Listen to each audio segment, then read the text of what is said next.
Hello friends, આજે આપણે બનાવીશું 1 લીટર દૂધને મલાઈમાંથી ઘી અને માવો બંને।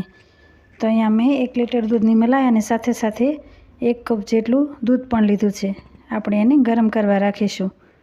ધીમે ધીમે ઉકળતા એ આવી રીતના ઘટ્ટ થઈ જશે। લગભગ 5 થી 6 મિનિટની અંદર એમાંથી ઘી છૂટું પડવા લાગશે।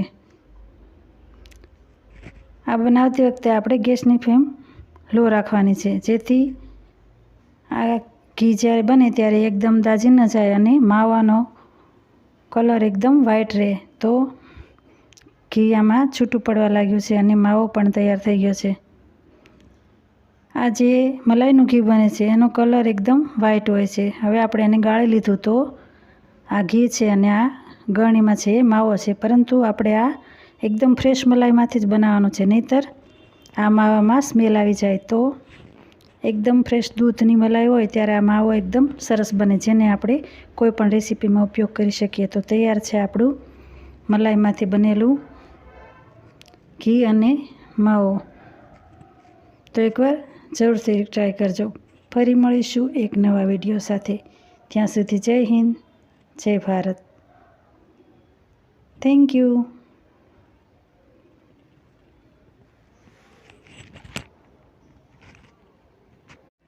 હેલો ફ્રેન્ડ્સ, આજે આપણે બનાવીશું 1 લીટર દૂધને મલાઈમાંથી ઘી અને માવો બંને। તો અહીંયા મેં 1 લીટર દૂધની મલાઈ અને સાથે સાથે 1 કપ જેટલું દૂધ પણ લીધું છે। આપણે એને ગરમ કરવા રાખીશું। ધીમે ધીમે ઉકળતા એ આવી રીતના ઘટ્ટ થઈ જશે। લગભગ 5 થી 6 મિનિટની અંદર એમાંથી ઘી છૂટું પડવા લાગશે। આ બનાવતી વખતે આપણે ગેસની ફ્લેમ લો રાખવાની છે, જેથી આ ઘી જ્યારે બને ત્યારે એકદમ દાજી ન જાય અને માવાનો કલર એકદમ વ્હાઈટ રહે। તો ઘી આમાં છૂટું પડવા લાગ્યું છે અને માવો પણ તૈયાર થઈ ગયો છે।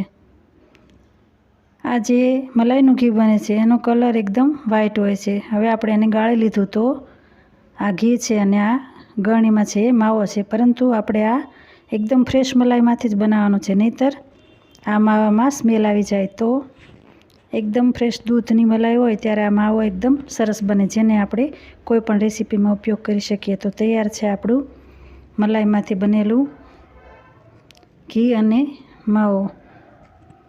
તો એકવાર જરૂરથી ટ્રાય કરજો। ફરી મળીશું એક નવા વિડીયો સાથે। ત્યાં સુધી જય હિન્દ, જય ભારત। Thank you.